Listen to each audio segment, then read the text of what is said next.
Now, of course, if your name is John and you're from Ohio and you know me, you'd obviously say something stupid like, "Oh, Brian, you know what the joke is over in Ohio?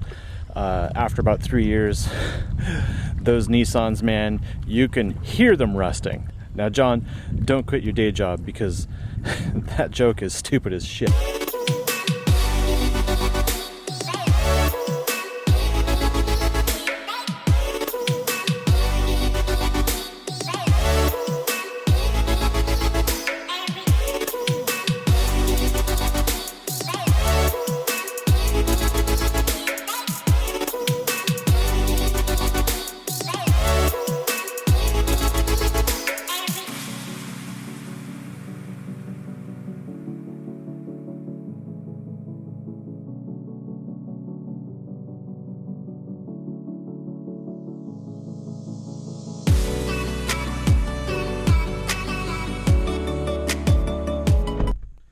Now inside, the Armada actually has all the features you'd expect. Blind spot assist, radar cruise, auto emergency braking, 360-degree camera.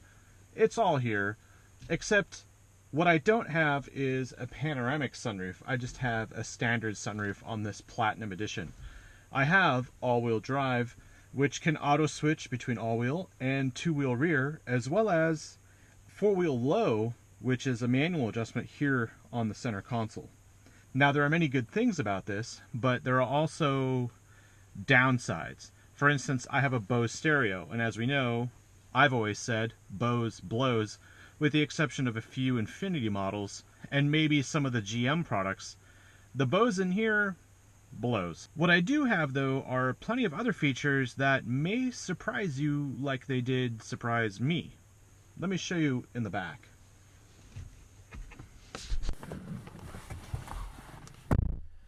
Now, of course, back here I do have screens built into the back of the headrests up front. And I also have air conditioning controls.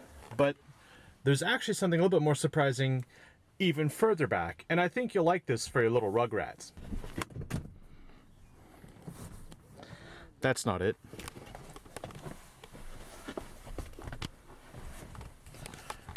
So it's actually back here in the third row of this 2, 6, 8 passenger 3-row SUV. This button right here, and when I press it, oh yeah, I get power reclining third row seats. Now, of course, that's not exactly what this is for, but I like how Nissan said, screw it, we already put power folding seats in the back. Let's just make them power recline as well. And that's kind of a surprise. It's a good thing, isn't it? It actually happens on both sides. And we have full height headrests. That's really nice too, although they aren't auto collapse like in some vehicles. And you'd have to manually collapse them before you can actually fold the seat. So there are obvious downsides to that, but at the same time, I think what you'll end up having are kids who want to be way back here, further away from you up there, which, how is that a bad thing, right?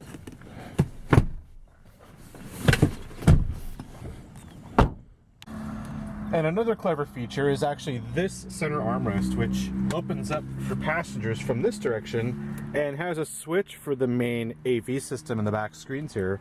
But not only does it open this way, it has a party trick. Because from here, you push this button, and it opens that way, and you can access the same items. Pretty cool, huh? Now, if you are one of those freaky guys on YouTube who constantly complains about how fat I am and how overweight I look, and how much better it would be for you if I lost weight or looked thinner, I think you should direct your attention towards the Armada.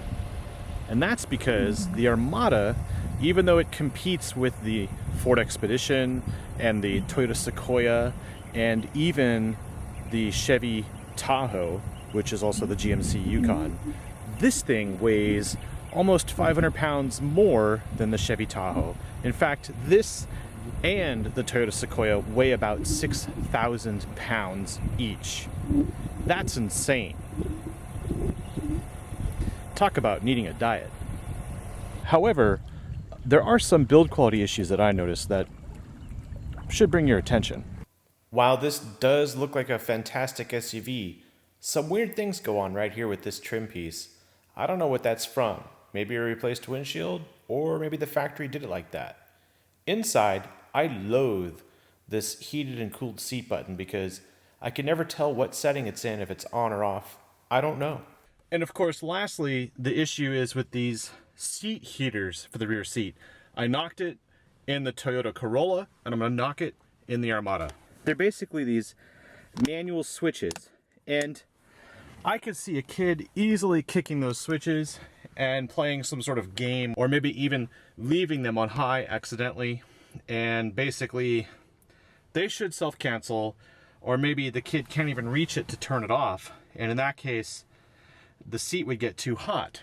So I think that's a bit of a letdown as far as the luxury aspect, because I see switches like this in a Toyota Corolla. $60,000 Nissan Armada, $26,000 Toyota Corolla. What's the difference? That's all minor stuff. What really matters is how this thing drives. It has a massive 5.6 liter naturally aspirated V8 engine producing 390 horsepower.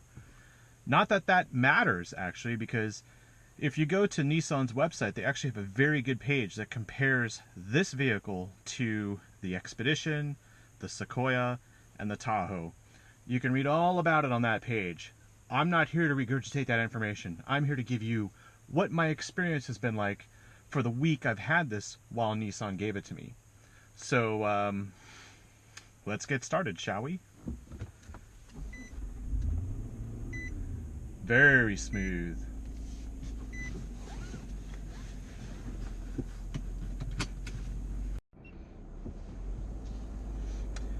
Now, of course, the 360-degree camera is nice to have, but there are some letdowns with the screen and overall use of these buttons. They're not very intuitive, but that doesn't matter. What matters is how this thing drives on and off-road.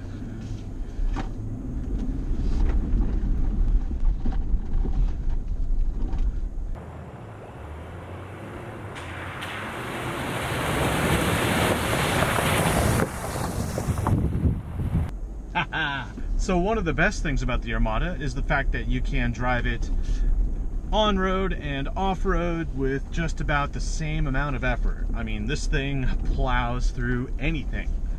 Of course, there are some interior bits in here. This truck, having 9,612 miles on it, does have a few rattles here and there. Part of it is because there's really nowhere to put my cell phone without keeping this door open for the cup holders. And combined with that, the issue here is I have to look at the ugly cup holders the whole time, and most people are going to have junk in here and never really keep it closed to make it look even better. So my cell phone out, that's what it looks like. You'll never see that. You'll never see that. It's just like a trim piece that is totally unnecessary. Speaking of unnecessary, I'm going to move this camera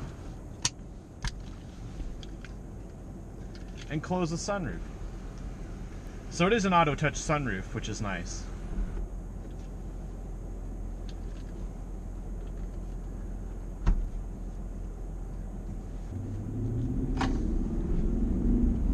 Now, pickup from the red light or a stop sign is very good with this V8. It doesn't do so well on the highway when you're trying to pass people, but that's kind of expected because this thing is massive. I mean, you can tell just from that camera angle how big this thing is, and based on that, of course there's going to be a lot of wind resistance. And this really isn't a sporty V8. It really needs a V8 just to haul its own ass down the road at just under 6,000 pounds. I'm actually surprised about the road manners of this, because I've driven the Nissan Titan XD in a Cummins diesel flavor. That thing was heavy as well, but this thing drives and feels just as solid as a massive truck. And that's a good thing for some people. For others, who are more interested in fuel economy, this is not the truck for you. Go look somewhere else. Now on that subject, this thing can go through corners, and it does have some body roll. The way the axles locate and distribute power, I'd be hard pressed to say that other vehicles can do better. This thing though is a combination of a nice SUV with the ruggedness of an actual truck. This thing commands attention, and it also commands, well, it commands the road.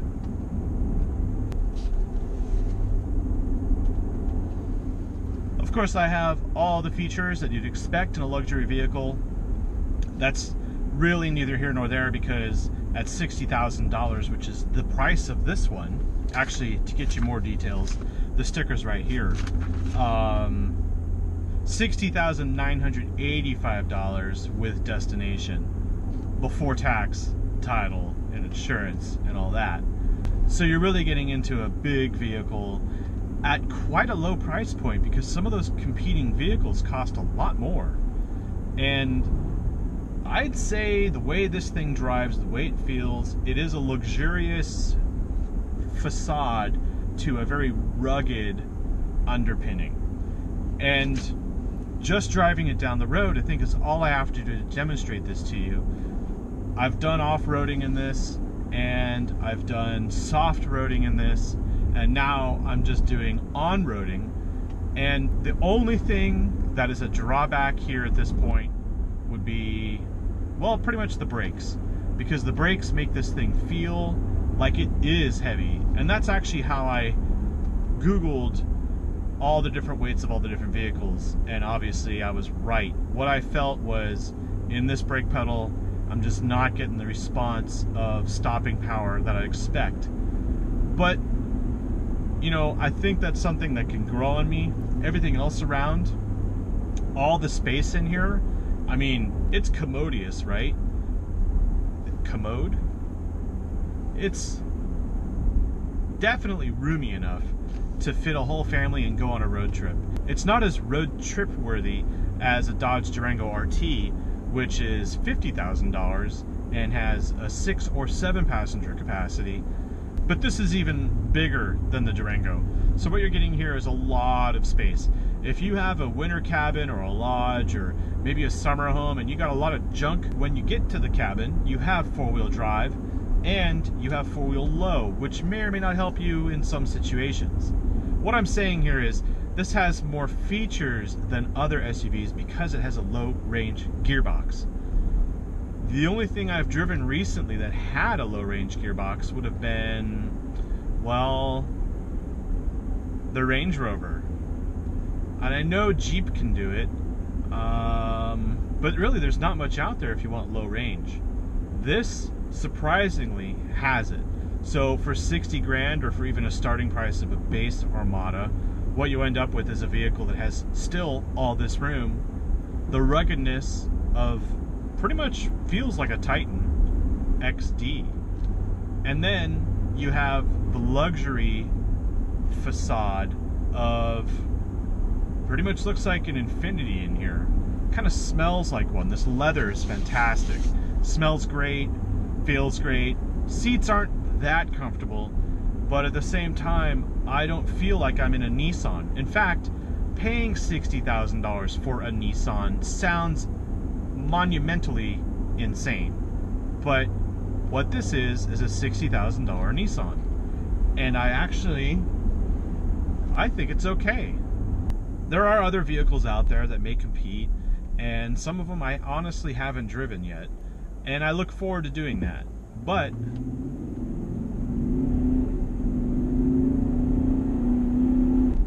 after sitting in this and driving it for a week, I kind of feel like there's no point in looking out at the competition, because they're all very brand centric. I mean, the Toyota Sequoia, that's for Toyota Halo buyers.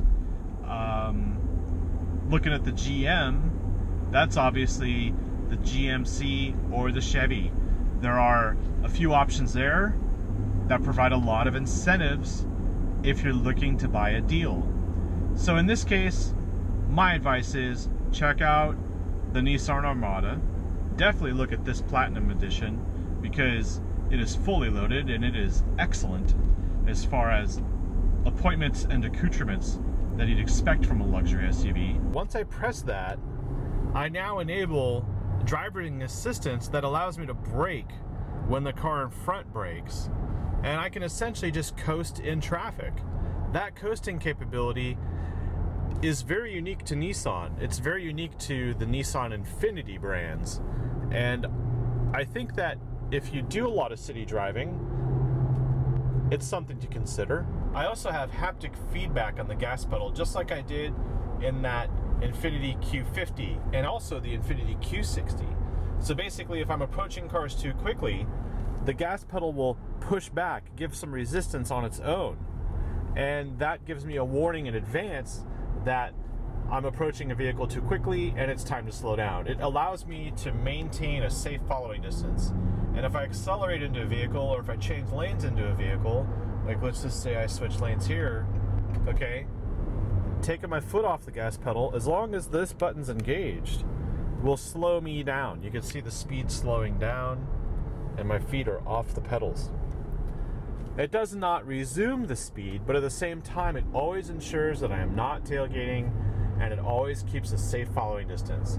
And a safe following distance in an SUV where you've probably got a bunch of screaming rugrats in the back, this is a good thing to have just as a good safety measure. It's a nice pillowy cushion of comfort to prevent further accidents, further damage than the damage you've already done to yourself.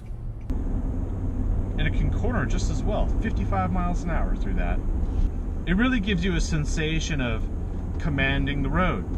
It's not like the Durango RT, and it's not like the Range Rover. This is a completely different vehicle on its own, and that I applaud Nissan for doing.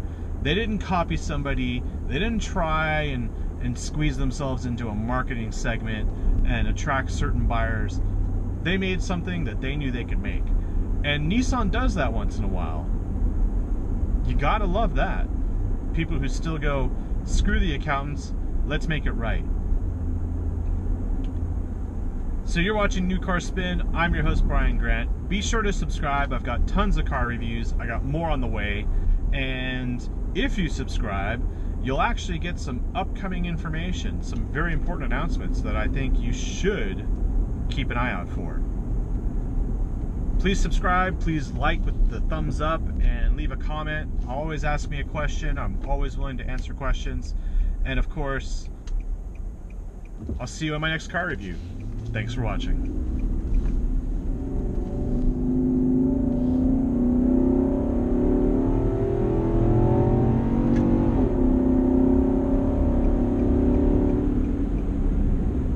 Awesome.